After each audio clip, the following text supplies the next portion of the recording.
Hey, what's going on there, everybody? Back by popular demand, we're doing more boot camp stories here. Thank you for all the comments and all the, you know, the memories that come back. Everybody that loves and just enjoys these videos because, we're going into personal stories and things you can learn. Not even if you went to boot camp, just even if you just watch this video, you're just, you just enjoy military stuff or just anything. You can always get something from these videos. So, like I said, I'm going to go over this video here. It is a video about the Parris Island Crucible, which is a 54-hour culminating event where all the things you learned in boot camp, towards the end, you do like this march out to this area that's like a big wooded area with many large area with many different sub areas, and you go through all these tests, and drill instructors and evaluate you, and then the drill masters evaluate the drill instructors that are evaluating you. And, it's a big event, teaching Marines, steel, sharpening steel, great stuff. And it's all about combat Marines. Like, no matter what you are, this is what it's about. You can go on to your job afterwards and do whatever. But this is what sets the tone for, what should set the tone for your type of discipline and how you are as a Marine. Like, this is the stuff that matters, so that no matter where you are, if something happens. You could be a cook, but, your war spatula. You know what I'm saying? That, it's that type of thing. So we're going to go over this video. The Crucible, which is like a video I think on Parris Island videos here, and I'm gonna stop every so often and give my stories and take. Training Day 63, the Crucible. The recruits are awakened at 2 a.m. to prepare for their hike to the Crucible. They are only 54 hours away from becoming Marines, but they will be the most difficult 54 hours of their lives. The Crucible is the defining moment of recruit training. For most, the Crucible will be the first time they reach the limits of their mental, physical, and emotional endurance. They will know that they are capable of much more than they previously believed. The young men and women leaving for the Crucible exit the squad bay for the last time as recruits. They will return as United States Marines. The Crucible is 54 hours of intense, physically demanding training under conditions of sleep and food deprivation. I would like to also say that for any of you who've been to boot camp, what they're doing here is they have this little red flag. It's called a guidon. You have somebody who's supposedly a physically superior, no matter how tall or short they are, and a mentally competent recruit that they'll pick after several of the first few days. Try to be the guidon leader of the platoon so that he's able to go around, solve all the problems and everything. That's why he marches in front, and it's like a old Civil War style tradition. It goes back further than that, but that's the last time we used guidons in actual combat. But it's a really good thing. It's motivating. And they're doing a forced ruck march here, which is how they get out to the training area. It's, I think it's like 9 miles maybe. I don't remember. I think it's like the 9-mile hike is the last one. I believe that's what it is. So it's 9 miles away. Do the march, and the whole time you're marching, you're screaming at the top of your lungs, so you can't breathe. And the drill instructor is standing next to you, like, open your mouth. So when it says, it's going to be the hard event, waking up is already hard enough because you have to scream at the top of your lungs, and you have no breath, and you're just running around screaming, and you're like, when do I get time to breathe? Am I going to die? Like, you're just thinking all this stupid stuff in your head, and yeah, so. During this time, recruits will be forged in the furnace of shared hardship and tough training that is the time-tried and battle-proven trademark of Marine Corps recruit training. There will be night forced marches, a tough night infiltration movement, a combat resupply event, a casualty evacuation drill, and combat field firing. Any recruit who quits will not bear the title Marine. Here, you can see the recruits going through a combat course with multiple obstacles and situations they could run into on the battlefield. They play the sounds of machine gun fire and explosions to simulate the combat environment. There was randomly, like, they'll have events, and it's only 54 hours. Like, you're doing stuff from the time you're up in the morning. You get like very little sleep, so pretty much until the last moment. And even when everyone goes to sleep, you still got fire watch. You're still running around counting and stuff. If you get picked, well, if you're a squad leader like me or a guide, fuck sleep. Whatever. I guess I don't rate. But like I said, you probably won't. You're always doing stuff, and then on the way from one event to another event, there's like mini events. So like, let's say, they just did that huge movement under combat where they're doing all that, the firing, and they had the machine gun fire playing and all this stuff, and they're like going like the huge long field where they have to go over the wall, over the log that's over the water, through the concrete, tunnel piece, and all that stuff. Drill instructors are teaching you on the way. Like I said, this is a very broad overview. Like, they could go more into each event. And then on the way from that event to another event, there's a mini event to where you're walking, and then they have like a random propane tank style of, a random propane tank where it just like fills up. You hear like a hissing sound. You're like, what is that sound? And it's like, kadoom! And you're like, get down! And you do like a, crawl to contact. You like, present rifle, and all the, recruits in your squad or your platoon.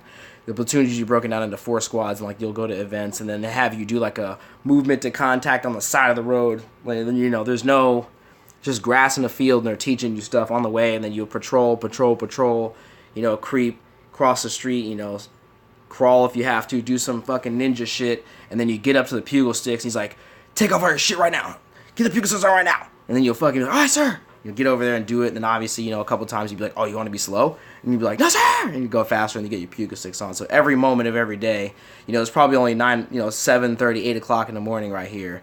Dudes are already smoked. Pugil Sticks 4. Here, the bouts will start with the recruits entering simulated trenches that lead into an enclosed area that represents a machine gun nest. Get in the face!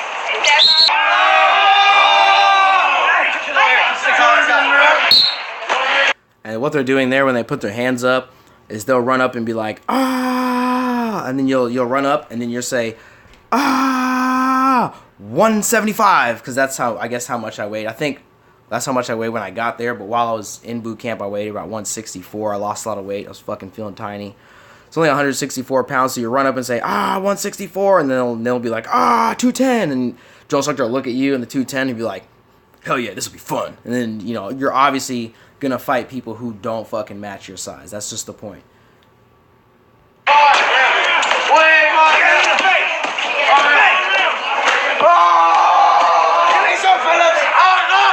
The bouts are controlled by a martial arts instructor that starts and stops the bouts. Each bout is stopped after a set amount of time, or when a properly executed technique is delivered to an opponent.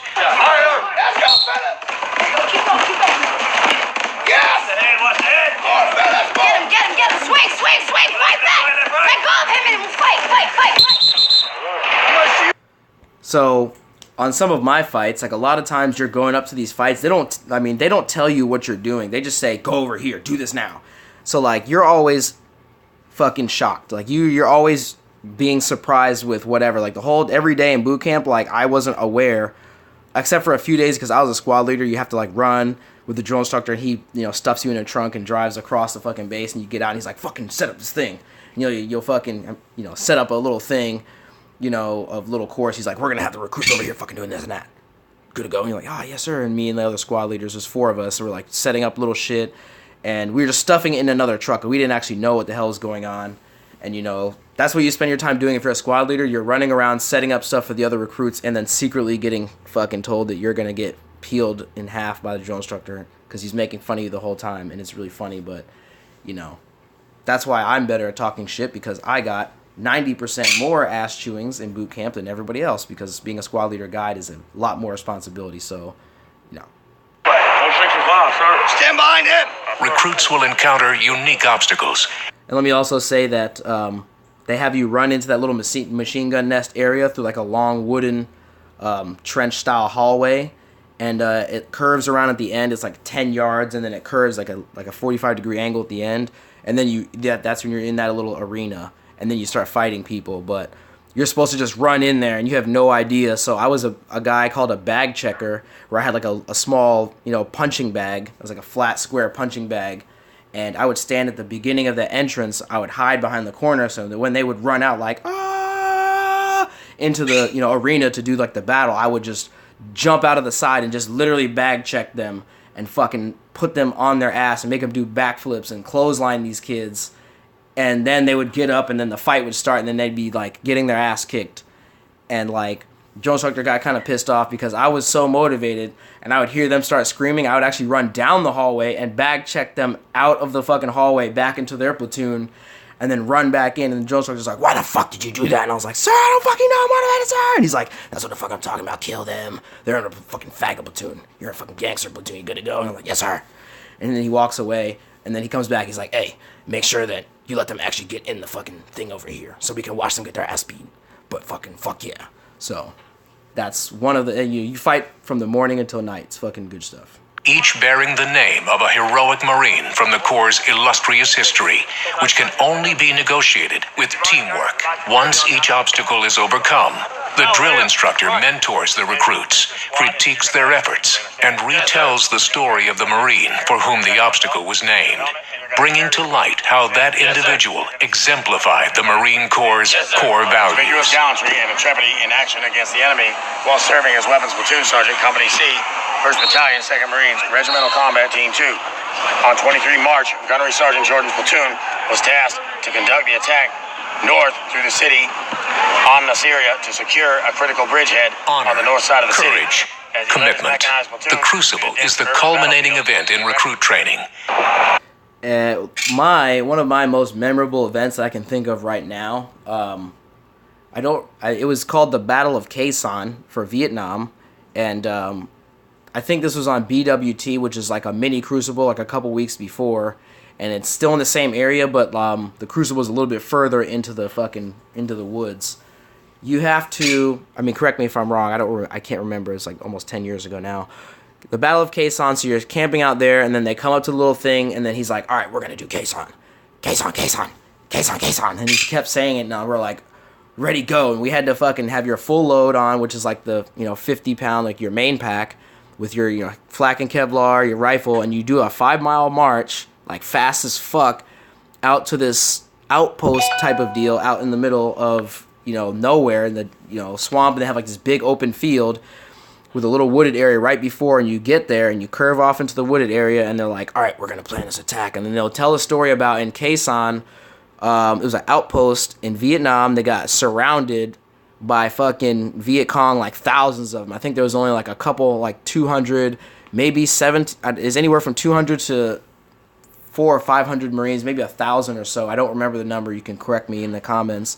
But they were surrounded by like tens of thousands of NVA over a specific long period of time, and then it was just like continuous like mortar attacks, like hitting the borders at night, attacking Marines like fucking like, straight out of, We Were Soldiers and fucking Full Metal Jacket, like, just late at night, no lights anywhere, no moonlight on some nights, freaking, a flare goes up, and then like once it pops, like the mortar teams, they'll call back like, yo, we need a flare, and they'll put a fucking, in the 60 or the 82 or 81 millimeter mortars, they'll hit a flare, and then once it hits like the apex in the air, it'll burst open, and then it pops open like daylight, and then you fucking straight up, like you've seen the Vietnam in HD videos on YouTube, you can look it up, fucking pops open fucking 100, 300 fucking Vietnamese fucking NVAs or fucking Viet Cong, whoever, just right in front of you, like you can smell their fucking rice they ate for fucking, midnight chow, and you're just like, ah!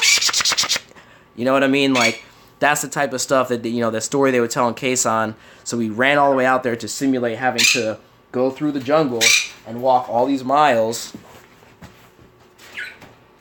And then, there was a range, and then you get up there and then have all these little pop-up targets that randomly come up at random distances, through the trees in a little swampy area, just popping up and down, up and down. You have to shoot them, and I think it was anywhere from 200 to 400 yards, unknown distance, which I obviously smoked the fuck out of that shit, killed it. Savage is one of my favorite.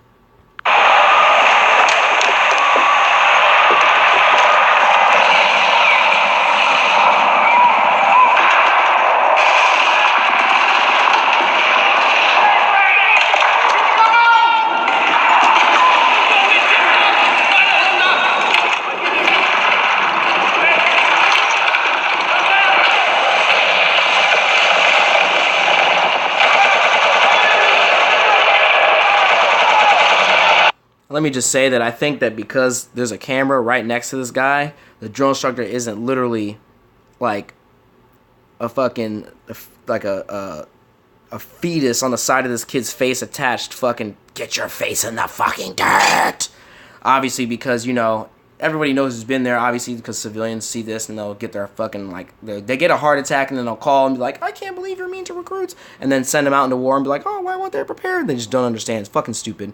But like I said, everybody knows that drill instructors fucking on you, rightfully so, like, thankfully, just fucking on you at, you know, at all times. That, you know, so this is while you're doing all these movements, and you're definitely fucking smoked as well.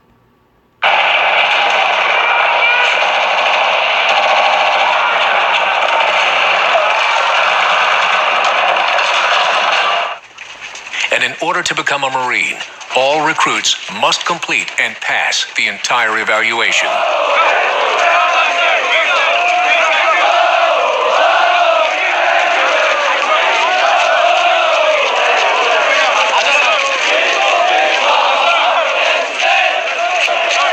Capping the already tough challenges of the previous 2 days is a 9-mile march with full packs and all of their personal equipment. It is the final event designed to see who has what it takes. At the end of the march, the recruits participate in the emblem ceremony. This is the moment when the legacy is handed down. They earn the title Marine, and the newest Marines are presented with the Marine Corps emblem, the eagle, globe, and anchor by their drill instructors. I still have mine in a box somewhere. Great moment. Absolutely great.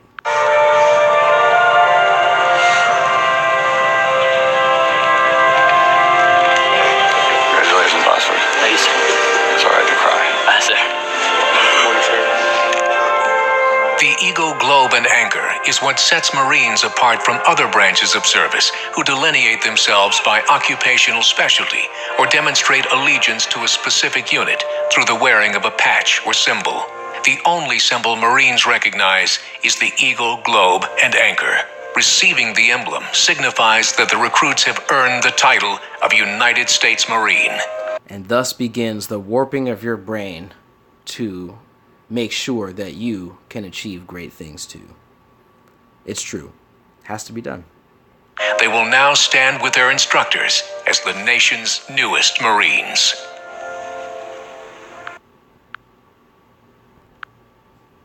Now this, I'm going to add this in before I finish this video.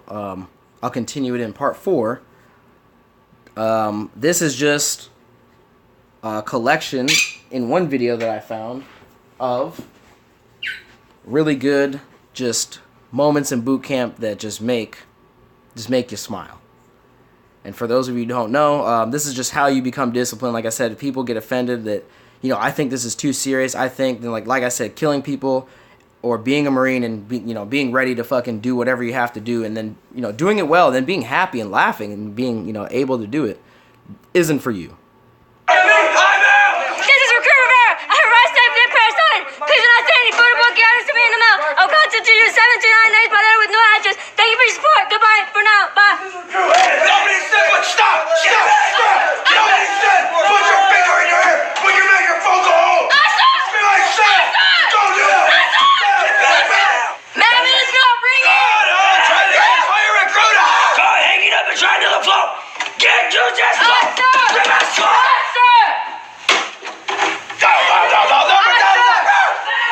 This is Recruit.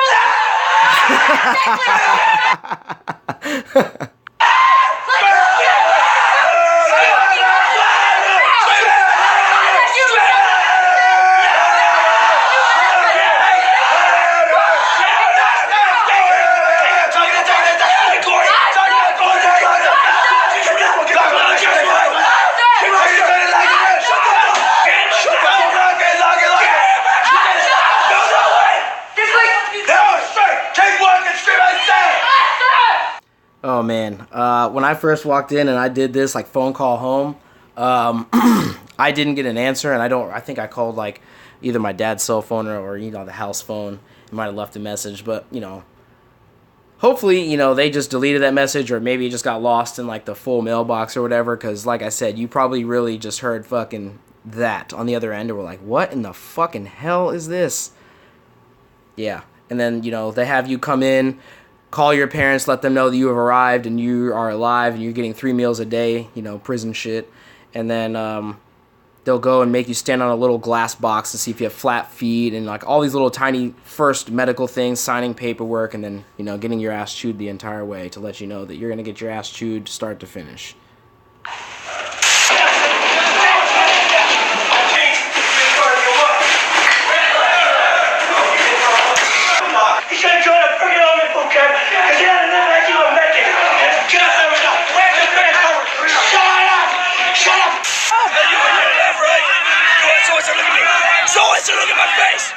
Okay, so what's look at me? Look!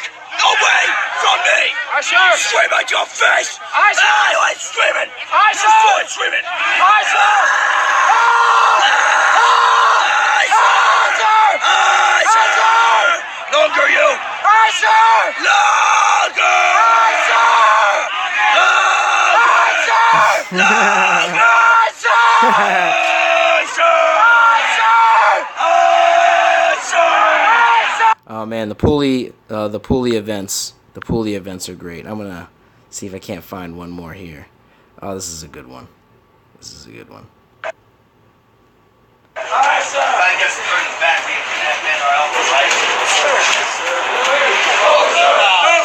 Finish it off on this.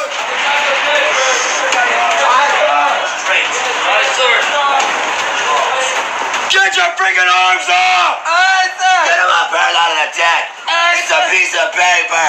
It doesn't weigh anything!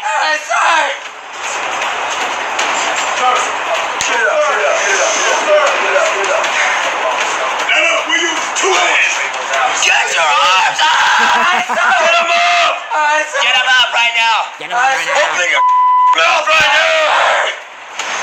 Higher right now. How about stand up on your tippy toes? Maybe that'll help you hold it up. Yes. Aye, sir. Aye, sir. It's three words. It's three freaking words. Higher. Okay, what's your rifle serial number? I can't read it. Disregard can't read it. Disregard sounds like a Disregard can't read it, sir. What's the bass in your voice right now? Disregard can't read it, sir. You are a moron. Aye, sir. Aye, sir. Aye, sir. Aye, sir. Stand up. Aye, sir. Just be flat on the deck. Get your arms up right now. Open your mouth. Aye, sir. Oh man. Please whoop this kid's ass, and if you're standing next to this kid, you're like, yes, please get him. 10 more seconds of boot camp are over that I was not getting my ass destroyed. And like I said, the drill instructor do this to have everybody, they're going to the armory and they're getting their little chits, which is a piece of paper, with your rifle serial number and all your rifle information, because you go to the armory and check it out and lock it up and all that shit every day, like 100 times a day, either that or to your rack. He has you hold it out because the drill instructor's not going to fucking say, hey, everyone collect this piece of paper, and then, hey, hold it out, and then, oh, 3 people lost it, 1 person let it blow away in the wind, all this shit, and drill instructor's like, what in the fuck? So he just has you stand there, lined up, all fucking covered down in the line, because it helps you for drill, and hold it out so he can count it, because he's not going to ask you for it. You know, you're going to show it to him. He's not gonna. He's gonna be like, motherfucker, I ain't gonna fucking goddamn ask you for the shit. You're gonna hold it out. I'm gonna fucking read it, and you're gonna hold it in my face so I can read it. And that's how it works. Hello, you. Open your face. So I'll end this video here. You know, some boot camp stories. I'll continue in part 4. I'm gonna try to find another video here, or probably just continue this one because it's pretty good.